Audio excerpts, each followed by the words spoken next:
Sex is part of what married people do. So it's not something to shy away from as a married person. When you agree to get married, you're signing up to be having sex with your partner, with your spouse. It's one of the things that you have to do. It's one of your duties as a married man or woman to satisfy your spouse sexually. God is the one that created sex. Let's not think that it is one of those inventions of Satan. It is God that created it, and he created it for the couple, married people, to enjoy. It is not something that should bring pain, and it is not something that should bring shame or bring somebody down. So as you engage in sex as a married person, you need not be ashamed of it, nor think you are doing something wrong. How much, to what extent, and what activities are allowed in marriage, especially for Christians? That's why this video is coming up today. I'm sure that you're going to share some tips at the comment section. Remember, as always, I say, when you leave your comments, you may be saving a life. You have no idea what people go through, and maybe because you have learned a few things, a lot of people have not, and your knowledge will actually impact their lives only if you can share them. Welcome to today's video. My name is Chichi, and this is Relationship and Family. So in today's video, the couple, they seem to be living okay, except that the wife has suddenly started withdrawing from the husband. So there isn't so much of that intimacy and closeness. In fact, when the wife was interviewed, she said that for the husband, it's all about sex. But we found out that it is not so much as she described it. The man is not having sex 24/7, and he is not actually having sex every day. It's just that the wife suddenly started thinking that it's becoming too much, and that a lot of times all he thinks about is sex. I'm sure that she had never heard that most of what men think about in a day is sex. She hasn't had that.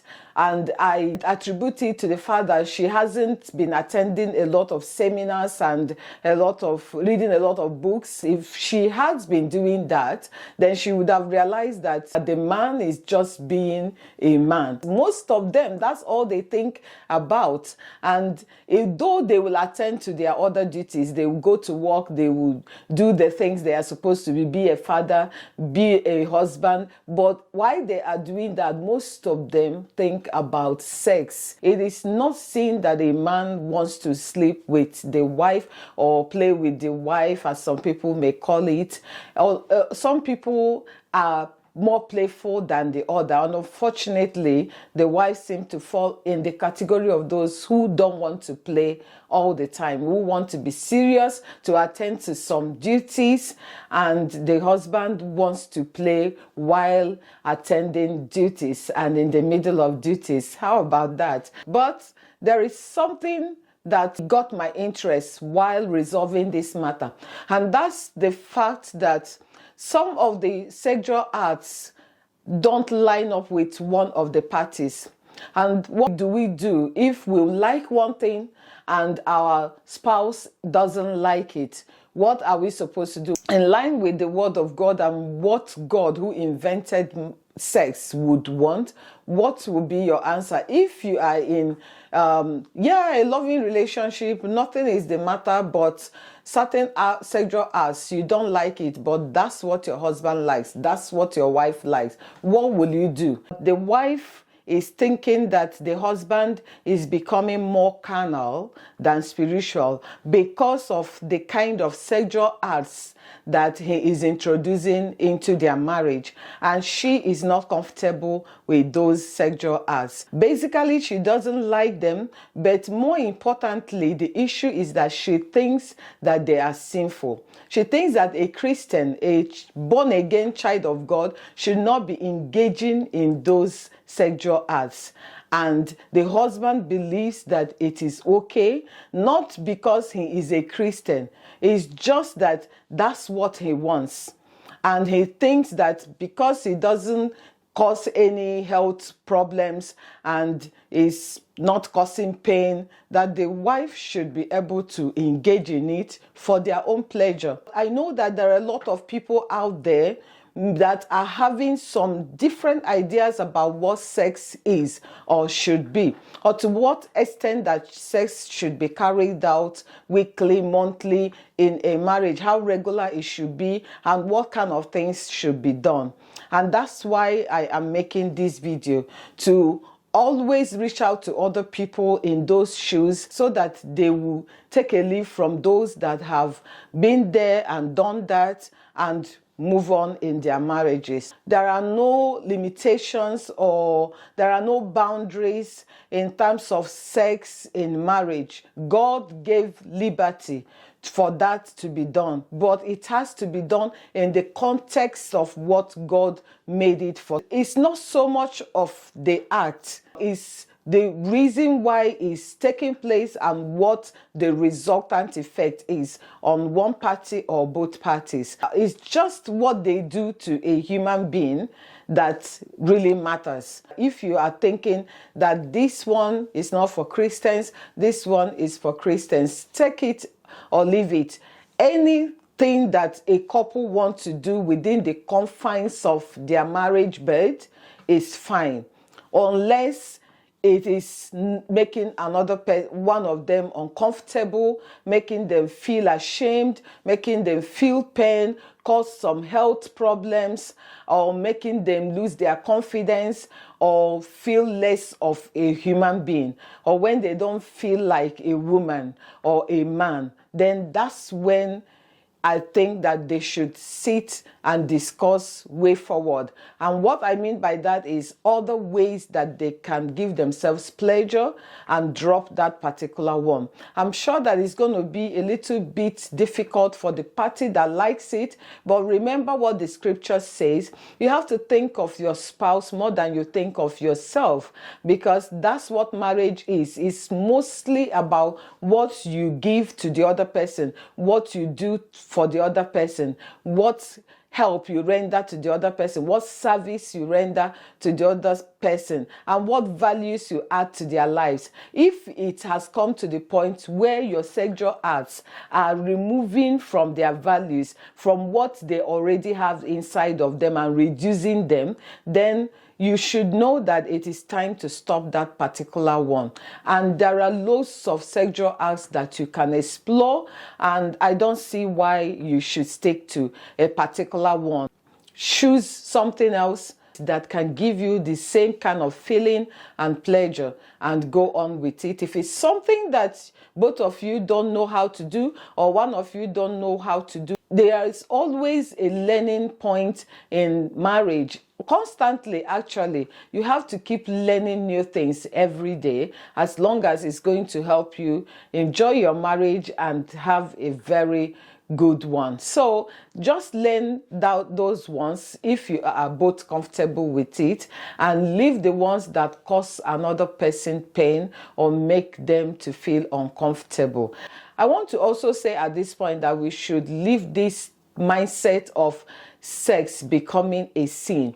And I say that because a lot of people think that before sex should take place, that everywhere has to be dark, and the curtains and the lights had to be, the curtains drawn and the lights off, and they don't have to remove all their clothing. I think that the person needs some learning to do, and an understanding of what sex is. It's not something that should be shameful, as when it is done in marriage, because it is made for married people. And that's why married people should not be ashamed like unmarried people when they are engaging in sex. What is there to be ashamed of? What actually is there not to talk about with your spouse? I find that some people, they find it difficult, and this goes to both men and women. They never talk about sex. They have sex sometimes regularly, but they never discuss it. They never talk about what you like, what I like, where I should touch you, where you should touch me, where do you get more pleasure from, and all of that. And that's why it becomes very boring for them, because they don't explore other things that should make it exciting. So for Christians, please, sex you should talk about. It is part of your life as married people. Don't shy away from it. Don't leave it to the dark, because you can actually do it anytime, at any place, as long as you have privacy. Because for women, they really want a lot of privacy. And don't forget that women need to be prepared. Both their minds and their bodies need to be prepared. And sometimes it could take days. Sometimes it could take hours. And that's something you should take on board when you are thinking about having a great sex with your spouse. Remember that God is the inventor. Therefore, it is a good thing and should be treated as so. I hope that it has answered a few questions in the minds of people that will always ask, is this okay? Is oral sex okay? Is it good for somebody to have sex every day? I believe also that these questions come about because someone is not comfortable. If someone is comfortable about it, the questions will not be arising. And that's why I say, every time I hear someone say, ask this kind of questions, I say, go home and talk about it.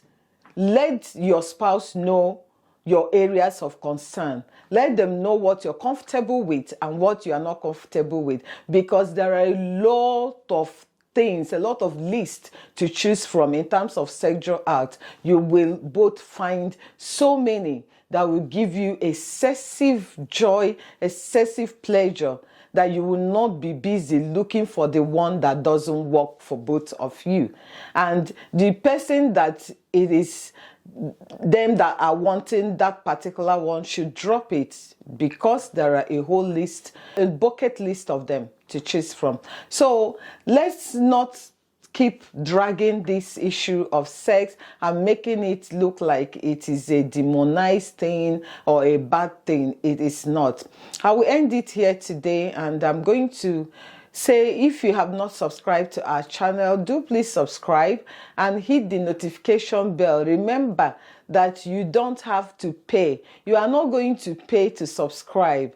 It's not costing you anything except a click of the button to subscribe. But it's going to help our channel to grow.